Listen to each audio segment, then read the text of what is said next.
En tant que responsable des écuries, j'ai des souvenirs extraordinaires, et surtout quand vous arrivez le matin à 6 h du matin pour mettre les chevaux en place, que vous voyez arriver des camions avec des grooms qui arrivent, qui ont passé la nuit à conduire et qui ont le sourire jusqu'aux oreilles, c'est extraordinaire. Je dirais que c'était il y a quelques heures avec un petit garçon qui est venu faire un baptême, qui ne savait pas marcher, et quand j'ai vu son sourire sur son visage, c'était voilà, magnifique. C'est la première fois où je suis venu à Bordeaux et c'est resté dans ma mémoire pour toujours. C'était la victoire de Baloubet du Rouet, donc c'est 2004 avec Rodrigo Pessoa, avec un virage de fou. Hubert Bourdi a essayé de le faire, malheureusement il n'y est pas parvenu. Hubert gagnera d'ailleurs plus tard, mais Baloubet du Rouet et Pessoa à Bordeaux, c'était des images tout à fait exceptionnelles. Au-delà du baby-foot chez moi, le laser game à cheval, c'était assez sympa. Yes. Le meilleur souvenir, c'était la victoire dans la Grand Prix Coupe du Monde de Julien et de Catherine de Larocque l'année dernière. C'était les cannelés. Mon meilleur souvenir, c'est le derby parce que c'était la première fois que j'en voyais. J'avais jamais vu de cross intérieur et je trouve ça vraiment impressionnant. Il y a une ambiance de folie comparée à d'autres épreuves où c'est un peu plus silencieux, un peu plus sérieux. Donc voilà, c'est pour ça que mon meilleur souvenir, c'est le derby. Et ben moi, c'était le final d'il y a 2 ans quand on a fait les photos avec Uliano Vezzani, tout ça ensemble. Les échanges avec le chef de piste. C'est la victoire de Silvana avec Kevin Stott.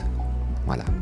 Avec l'émotion, la famille Perrompette venait d'acheter la jument et il y avait beaucoup d'émotions sur la piste avec cette victoire dans le Grand Prix. On fait les adieux de Japlou qui venait de disparaître. Je me souviens qu'on avait fait un scénario avec un rond de lumière qu'on fermait tout d'un coup, avec la participation de Lucien Grus, ça j'oublierai jamais.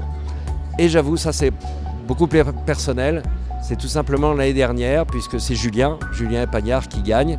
Et puis Julien, je l'ai vu naître parce que ses parents, ils ont passé leurs examens, leur monitorat avec mon papa à la maison. Julien, dès qu'il avait 10 ans, il venait déjà nous mettre des raclés en concours épique. Et son premier Grand Prix 5 étoiles ici, et j'étais là, à Bordeaux, Grand Prix de Coupe du Monde, ça m'a particulièrement touché.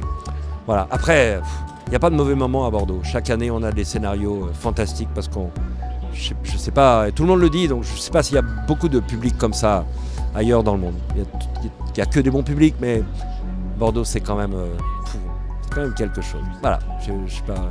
Il n'y a que des bons moments à Bordeaux. Voilà. Il y a beaucoup de souvenirs. Le meilleur, je crois que c'est hier soir, pendant la conférence de presse suite à l'épreuve Coupe du Monde, où l'ensemble des cavaliers présents ont rendu un hommage particulier et fort à la fois au public bordelais et à l'organisation de ce jumping international, et avec en plus des applaudissements, non pas pour moi, mais pour les équipes de Congrès Exposition de Bordeaux et du jumping. Et ça, c'est une très très belle reconnaissance parce qu'elle vient des professionnels.